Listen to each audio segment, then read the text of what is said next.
ఇప్పటిదాకా మీరు ఎన్ని రకాల బియ్యాన్ని చూసిండ్రు? ఎన్ని రకాల బియ్యాన్ని అండుకొని తిన్నారు?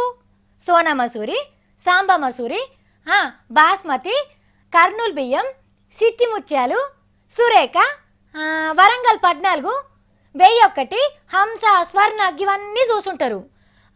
దొడ్డు బియ్యం, సన్న బియ్యం ముచ్చట కూడా మీకు ఎరికే ఉంటుంది.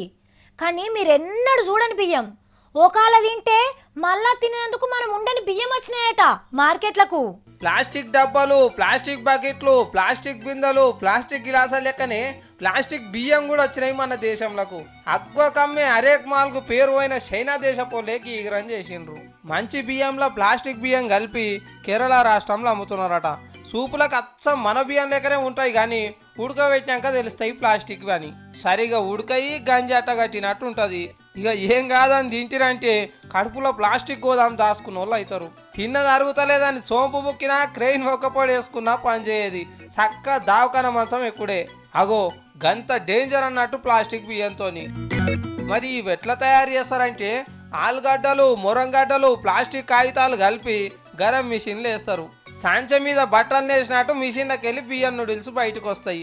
ఇక వీటిని చిన్న చిన్న తుంకలు చేసి బియ్యం గింజలు లెక్క అచ్చు పోస్తారు.